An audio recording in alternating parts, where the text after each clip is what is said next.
India से ज्यादा सिख ना कनाडा में रहते हैं, और सिर्फ रहते नहीं हैं, वहाँ की पार्लियामेंट में भी उनका नंबर इंडिया की पार्लियामेंट से ज्यादा है। अब आप सोचो कि मतलब किसी कंट्री की ओरिजिन जहाँ से आप हो उससे ज्यादा आप किसी दूसरी कंट्री में बस रहे हो, तो ऐसा है क्या कनाडा में कि सारे सिख सारे पंजाबी कनाडा मूव करते जा रहे हैं। और वहाँ की गवर्नमेंट अलाउ भी कैसे कर रही है कि यार मतलब इतनी बड़ी पॉपुलेशन में कोई अदर कंट्री के लोग आ रहे हैं और आपको सिटीजनशिप भी उसकी मिलती जा रही है। तो इसके पीछे क्या रीजन है जानेंगे इस वीडियो में। नमस्कार दोस्तों, मैं रोहित जैन आप सबका स्वागत करता हूं अपने YouTube channel rupees with Rohit में। एक्चुअली इस सब की शुरुआत होती है 1987 से। 1987 के टाइम पे एक्चुअली इंडिया और कनाडा दोनों पे ही ब्रिटिश का राज चलता था। लेकिन हम सबको पता है कि चूंकि कनाडा की स्किन टोन व्हाइट है और ब्रिटिशर्स स्किन टोन के हिसाब से ही चीजों को लेते हैं, तो वो क्या करते थे कि इंडिया में जितनी ज्यादा सख्ती कर रखी थी कनाडा के लोगों के ऊपर उतनी ज्यादा सख्ती नहीं थी, वो उनसे बहुत लीनियंटली पेश आते थे। और इंडिया का जो बर्ताव था वो तो आप सबको पता है कि अंग्रेजों ने इंडियन के साथ क्या बर्ताव किया है। तो 1987 में इंग्लैंड की महारानी विक्टोरिया की सिल्वर जुबली सेलिब्रेट होनी थी, तो उस पर यह डिसाइड किया गया कि जो इंडिया में सिख रेजिमेंट है उसको भी इनवाइट किया जाएगा सेरेमनी के लिए। अब सिख रेजिमेंट को जब इनविटेशन की बात आई है, अब वो फर्स्ट टाइम था जब Sikh regiment out of India कहीं जा रही थी किसी फंक्शन को अटेंड करने के लिए।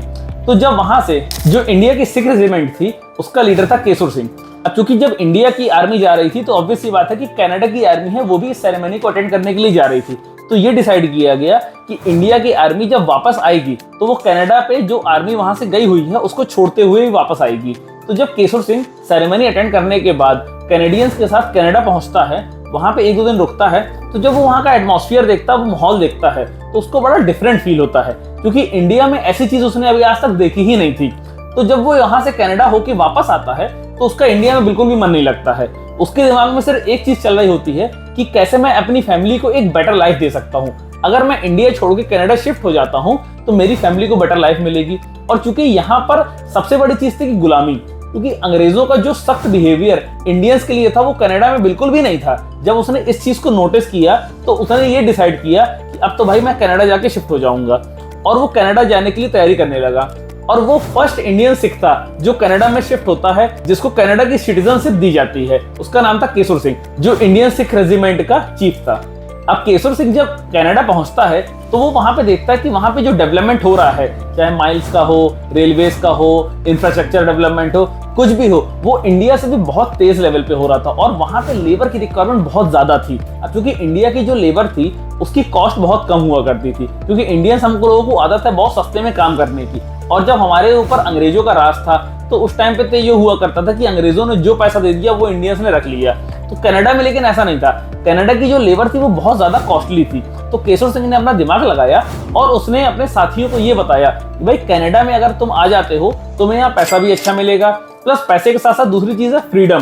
क्योंकि देखो यार, पैसा अगर कम भी है तो चलेगा, लेकिन अगर आप आजाद हो, आपको आजादी से रहने को मिल रहा है, आजादी से सोचने को मिल रहा है, तो वो एक बहुत बड़ी चीज होती है। तो केसुर सिंह को यही माइंड किया कि अगर मैं अपने साथियों को यहाँ बुला लेता हूँ तो एक तो उनकी लाइफ अच्छी हो जाएगी, प्लस उनको पैसा अच्छा मिलेगा, और दूसरी चीज जो फ्रीडम वो इंडिया में फील नहीं कर पाए हैं वो फ्रीडम यहाँ पे फील करेंगे।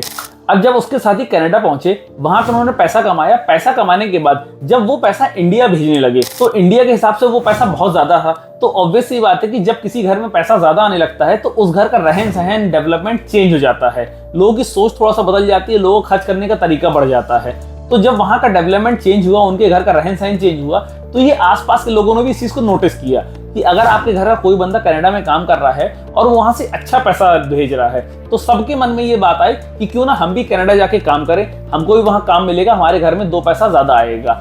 और यही हुआ कि धीरे धीरे उसके जो और साथी थे, आसपास के लोग थे, गांव वाले थे, आसपास के गांव वाले सभी लोग कनाडा पहुंचने लगे। अब कनाडा में काम मिल रहा था, सस्ते में मिल रहा था। अब इससे जो सबसे बड़ा फायदा इंडियंस का तो हो ही रहा था, लेकिन उसके साथ ही साथ कॉन्ट्रैक्टर्स का भी हो रहा था, क्योंकि कॉन्ट्रैक्टर्स को कम पैसे में सस्ती लेबर, अच्छी लेबर और ज्यादा टाइम तक काम करने वाली लेबर मिल रही थी। क्योंकि हम इंडियंस को आदत होती है 12 घंटे, 14 घंटे, 15 घंटे काम करने की, तो हम लोग इजिली वहां पे काम कर पा रहे थे।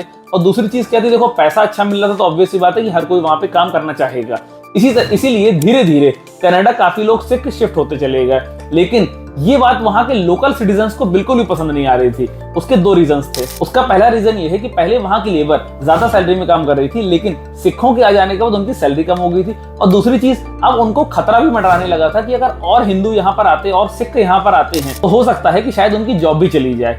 इस वजह से जो वहाँ की लोकल मीडिया और लोकल सिटीजन्स थे, उन्होंने इसको हिंदू इन्वेशन का नाम दिया, यानी कि हिंदुओं का आक्रमण। यानी कि हिंदू अपनी कंट्री से आके हमारे देश में हमारी जॉब छीन रहे हैं, हमारा काम छीन रहे हैं, हमारा रोजगार छीन रहे हैं। लेकिन आपको तो पता है कि इंडिया के लोग कहीं पर भी रहें, वो अपने देश और अपने देशवासियों से बराबर प्यार करते रहते हैं। इस वजह से 1905 में उन्होंने कनाडा में पहला गुरुद्वारा खोला। अब गुरुद्वारा खोलने का सबसे बड़ा रीजन ये था कि जो भी सिख पंजाब से, इंडिया से यहाँ पर आ रहे हों, उनको एकदम से रहने के लिए कोई जगह न देखनी पड़े, जॉब देखने का प्रेशर ना हो कि अगर 2 दिन उन्हें जॉब नहीं मिली तो वो कहाँ रहेंगे, कहाँ खाएंगे। उनके लिए लंगर हमेशा खुला रहता था, और इसके अलावा भी अगर कोई और आदमी आके वहाँ लंगर खाना चाहता है तो उसकी भी पूरी व्यवस्था की गई थी। इस वजह से वो धीरे धीरे जो और लोगों को बुलाते जा रहे थे, उनको बड़ा अच्छा सेटअप मिलता था कि वो आएंगे, गुरुद्वारे में इजीली रहेंगे और वहीं पे लंगर में अपना भोजन करेंगे। उनके ऊपर कोई प्रेशर नहीं कि आपको तुरंत 1 दिन के अंदर जॉब ढूंढनी है। और जो ऑलरेडी सिख वहां पे रह रहे थे, उनको जॉब ढूंढने में मदद भी किया करते थे। अब एक कंपटीशन शुरू हो गया था सिखों के बीच में और वहां के लोकल कैनेडियन लेबर के बीच में कि भाई आप ज्यादा काम करोगे, आप ज्यादा काम करोगे। और ये कंपटीशन इतना बढ़ता चला गया कि 1907 में दंगे तक हो गए और दंगों में कई लोगों की जान गई। अब जब कई लोगों की जान जाती है तो वहां की मीडिया इतना ज्यादा प्रेशर बनाने लगती है पॉलिटिशियंस के ऊपर। अच्छा, एक बात तो और थी कि जो लोग इंडिया से आ रहे थे, वो कनाडा में रह रहे थे, उनको सिटीजनशिप तक मिलती जा रही थी, लेकिन उसके बाद भी उनको वोटिंग राइट्स नहीं थे, यानी कि वो वोट नहीं डाल सकते थे। इसका पूरा फायदा उठाया लोकल पॉलिटिशियंस ने। अब चूंकि जब यहाँ की लेबर, लोकल कैनेडियन सिटीजन जब पॉलिटिशियन के पास जाते हैं और उनसे गुहार लगाते हैं कि आप कुछ ऐसा करो कि जो इंडियंस यहाँ पर आ रहे हैं उनका आना बंद हो जाए। अब वो पॉलिटिशियंस हैं, ऑब्वियस सी बात है कि वो इंडियंस को सपोर्ट नहीं करेंगे। उसका सबसे बड़ा रीजन है कि भाई पॉलिटिशियन को चाहिए वोट। अब जब आप वोट डालने का आपके पास अधिकार ही नहीं है तो मैं क्यों आपको सपोर्ट करूं। तो उन्होंने पूरा साथ दिया कैनेडियंस का, मतलब वो कनाडा के फेवर में थे और उनका भी यही मानना था कि जो इंडियंस है वो यहाँ पर बिल्कुल भी नहीं आए। लेकिन वो लोकल पॉलिटिशियन कोई भी ऐसा कानून नहीं बना सकते थे कि जिसके अंदर वो इंडियंस को यहाँ आने से रोकें। तो उसके लिए उन्होंने क्या किया ना, कुछ टाइट नियम बनाए। लेकिन वहां पर भी एक ग्लिच था। ग्लिच ये था कि चूंकि उनको अभी भी उन नियमों कानून को लागू करने के लिए ब्रिटिश मुहर की जरूरत थी, यानी कि जब तक ब्रिटिशर्स उसको अलाउ नहीं कर देंगे, लोकल पॉलिटिशियन भी उस कानून को लागू नहीं कर सकते हैं। उस कानून में पहली शर्त ये थी कि जो भी इंडियंस कनाडा आ रहा है, सिख जो भी कनाडा आ रहे हैं, उनके पास $200 का अमाउंट होना चाहिए। अब $200 गाइस उस टाइम के हिसाब से बहुत बड़ा अमाउंट हुआ करता था, जबकि अदर कंट्रीज के लिए ये अमाउंट $25 था, लेकिन प्रॉपरली सिर्फ सिख के लिए ये अमाउंट $200 कर दिया गया है। ठीक है, ये बात तो फिर भी ठीक थी। उसके अलावा जो दूसरी शर्त उस पर डाली गई है कि जो भी शिप यहाँ पर आएगा, कनाडा में आएगा, वो कहीं से होता हुआ नहीं आना चाहिए। और इंडिया से कोई भी डायरेक्ट शिप कनाडा नहीं जाता था, मतलब अगर कोई भी शिप कनाडा जाता था तो वो रास्ते में कहीं ना कहीं रुकते हुए ही जाता था।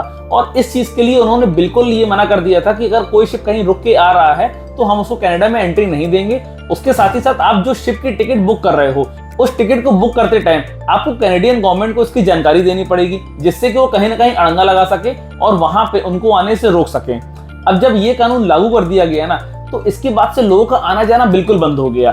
जो लोग ऑलरेडी कनाडा में रह रहे थे, वो अपने रिलेटिव्स, अपने घर वालों से भी नहीं मिल पा रहे थे, ना उनके घर वाले उनसे मिलने कनाडा आ पा रहे थे। और अगर बाई चांस वो एक बार इंडिया वापस चले भी जाते हैं तो दोबारा कनाडा आने का उनके लिए कोई रास्ता नहीं खुला हुआ था, क्योंकि ऐसा कोई भी शिप नहीं था जो वहां पे डायरेक्ट जाता हो। तो अब लोगों ने धीरे धीरे वहां से जाना शुरू कर दिया, लोगों ने कनाडा छोड़ना शुरू कर दिया। और देखते ही देखते 50% से ज्यादा लोग जो कनाडा आके बस चुके थे, वो कनाडा छोड़ के वापस इंडिया में चले गए। इसका सबसे बड़ा इम्पैक्ट ये पड़ा कि जो कनाडा से लोग पैसा अपने घर भेज रहे थे, वो पैसा आना बंद हो गया। वो पैसा बंद हो जाने की वजह से बहुत सारे घर बर्बाद होने शुरू हो गए। अब जब बहुत सारे घर बर्बाद होने शुरू हो गए तो 1914 में एक बहुत बड़े बिजनेसमैन हुआ करते थे, गुरजीत सिंह जी। गुरजीत सिंह ने देखा कि भाई मेरी कम्युनिटी, मेरे गांव के लोग इतने परेशान हो रहे हैं, तो उन्होंने एक रास्ता निकाला। उन्होंने हांगकांग से एक पूरा शिप बुक किया। उस शिप का नाम था कोमागाटा मारू।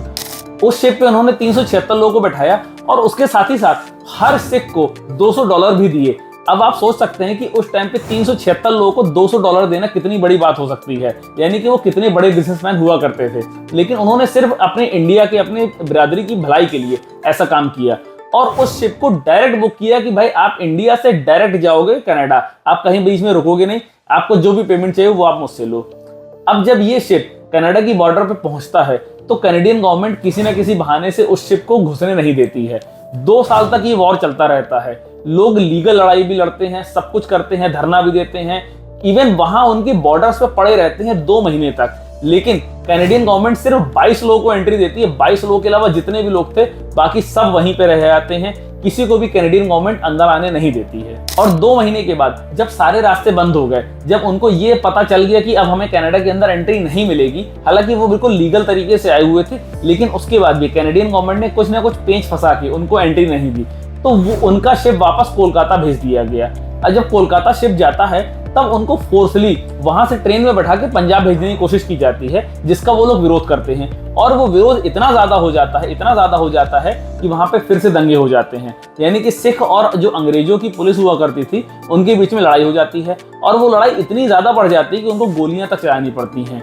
और उस फायरिंग में कम से कम 30 से 35 लोग मारे भी जाते हैं। तो कोमागाटामारू इंसिडेंट इतना बड़ा इंसिडेंट बन जाता है, वहां पे जो लोगों की जाने जाती हैं, तो यूके गवर्नमेंट 94 साल बाद 2008 में उस इंसिडेंट के लिए माफी भी मांगती है। अब आप सोचो कि वो उस टाइम पे कितना भयावह रहा होगा कि लोगों को जान से मार दिया गया, जबकि वो कहीं भी गलत नहीं थे। वो सिर्फ इंडिया से कनाडा जाना चाह रहे थे और सारी लीगल फॉर्मेलिटीज को पूरी कर रहे थे। लेकिन उस चीज को रियलाइज किया गया 94 ईयर्स बाद। 2008 में उस इंसिडेंट के लिए माफी मांगी गई। इसकी आगे की क्या कहानी है और कैसे लोग वहां पे बढ़े, हम जानेंगे अगली वीडियो में। तो गाइस, अगर आपको ये वीडियो पसंद आया हो और इसकी अगली सीरीज देखने के लिए आप मेरे चैनल रुपीज विद रोहित को सब्सक्राइब कर सकते हैं। जय हिंद, जय फाइनेंस।